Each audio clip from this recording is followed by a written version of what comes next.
और वक्ताओं ने भी रखा, ये विधायी क्षमता से पर है। और इसीलिए जब ये विषय रखा तो मैंने इस विषय को कहा तो विधायी तो अध्यक्ष अन्य सदस्यों को विधेयक के बंदों पर अपने मत रखने की अनुमति प्रदान की जा सकती, इस तहत किया। हाँ, आप गौरव गोगे जी तो के बाहर जा सकते हैं, मतलब धन्यवाद सर। ये लेकिन हाँ भी जा सकते हैं, वो तो पूछ रहे। एक सेकंड मैं अध्यक्ष जी जो बोले हैं वो ध्यान से सुना हूं। उन्होंने 72 के बाहर जाने का नहीं कहा है। उन्होंने कहा कि माननीय सदस्य मनीष तिवारी ने 72 का हवाला देकर जो विचार व्यक्त किए हैं और जो विरोध किया है, इस पर सदन का कोई भी सदस्य अपने विचार रख सकता है। अब कांग्रेस पार्टी में विचार रख सकता है मतलब विरोध ही करना है, मगर विचार व्यक्त कर सकते हैं इसका मतलब होता है पक्ष में भी बोल सकते हैं।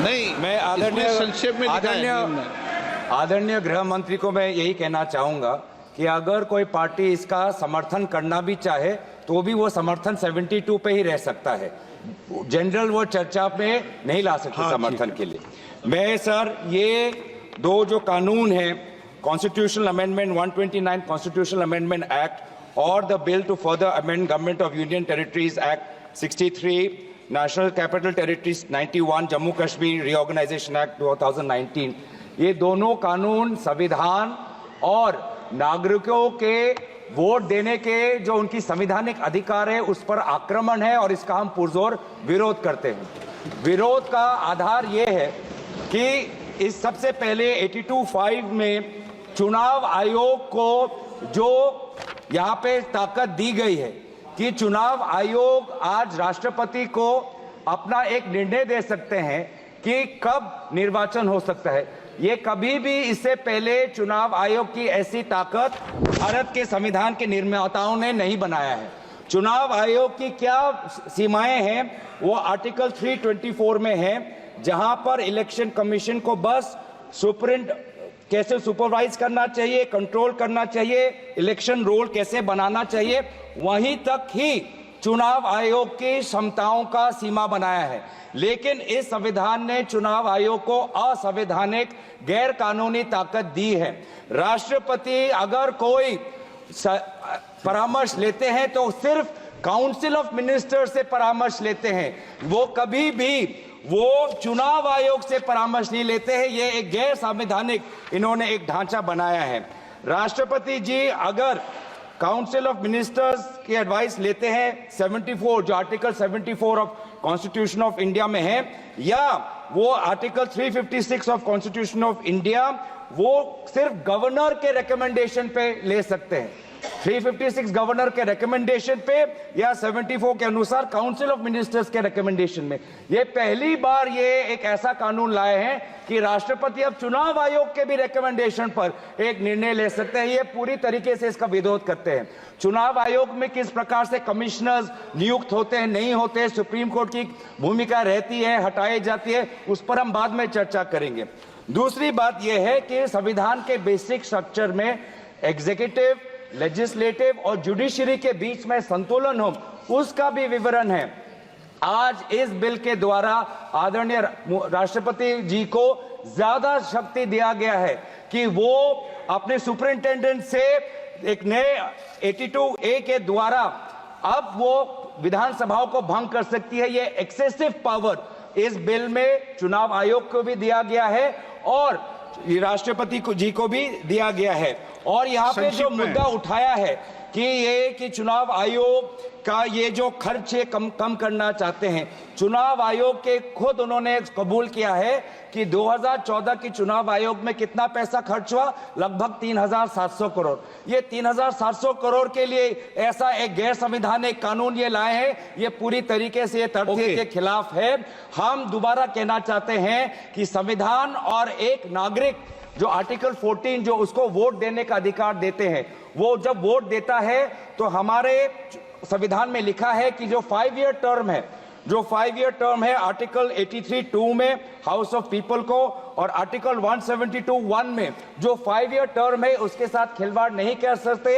ये एक गलत नीति आयोग के रिपोर्ट के आधार पर ये कहना चाहते हैं कि 5 ईयर टर्म अनिवार्य नहीं है। 5 ईयर टर्म अनिवार्य है, ये नीति आयोग के रिपोर्ट में नहीं जाए। नीति आयोग कोई संवैधानिक कोई बॉडी नहीं है जो इस प्रकार का ये परामर्श दे पाए। तो इसीलिए मैं बस इतना ही कहना चाहूंगा कि ये दोबारा अगर इनको लगता है कि प्रधानमंत्री मोदी जी पर के प्रचार से ये पूरे ये भारत के चुनाव को छीनेंगे, तो हम ये चोरी नहीं होने देंगे और हम बिल का विरोध करते हैं। इस बिल को जेपीसी में भेजा जाए। माननीय सदस्यगण ने, एक मिनट प्लीज, एक मिनट। मैंने कहा है कि संक्षेप में अपनी बात रखें, कोई भी दल हो वो संक्षेप में अपनी बात रखें, और प्रयास ये करना चाहिए कि मैं नोटिस आप सबने दिया है, नोटिस पे सबका अधिकार बनता है, लेकिन जब मैंने एक व्यवस्था दे दी है और पूर्व में भी ये व्यवस्था है, मैंने आपको बता दी है कि पूर्व में भी ये व्यवस्था परंपरा रही है, और मैंने आपको हवाला भी दे दिया है कि कब कब ये हुआ है। आप चाहे तो दोबारा उसको निकाल सकते हैं। इसलिए एक दल से एक व्यक्ति बोले, संक्षिप्त में अपनी बात को कह दें। आप दादा इतनी आपको पार्टी ने चुप, एक मिनट रहिए ना।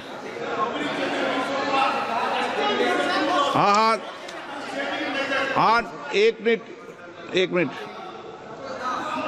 चंद्रशेखर जी, आप अपनी बात कहते। हाँ। Honorable Speaker, sir.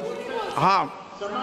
I rise today on behalf of the Telugu Desam Party to express our unwavering support for the NDA's One Nation and One Election bill. Sir, our party's guiding force, Sri Nara Chandrababu Naidu ji, has always championed transformative ideas and is well recognized and respected as a visionary leader, sir.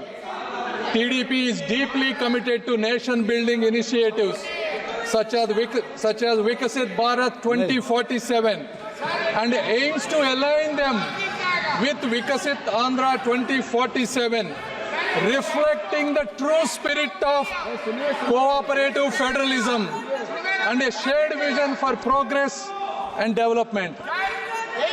Sir, there are several advantages of One Nation, One Election bill, but I would like to quote 4. Number one, reduced expenditure and logistical efficiency, sir. Although the official figures for the 2019 Lok Sabha elections vary, news reports estimate the Election Commission of India has spent more than 6,000 crores, sir. In 2024, the estimate of spend was more than 10,000 crores, sir. संक्षिप्त में, okay, आप पक्ष रख दें बस। No, sir. No, please, let me. Yes, sir, give me 2 minutes. Come on. No. The Law Commission 2018 draft report and 27 Niti Aayog report estimates if both the elections are done simultaneously, the cost would reduce at least up to 40%, sir. If the elections are held simultaneously, the voter turnaround would be increased up to 7%, sir. Sir, if the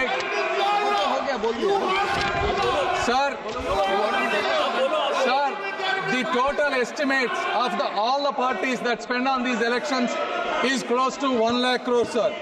Therefore, if the elections are done simultaneously, please. If the elections are done simultaneously, it will reduce the expenditure for both Election Commission of India as well as for the regional parties, sir. And the second is continuity in governance, sir. Sir, over the last 6 months alone, there were 3 elections held for the state, sir. So how can the machinery continue to operate if the elections are done continuous fashion, sir?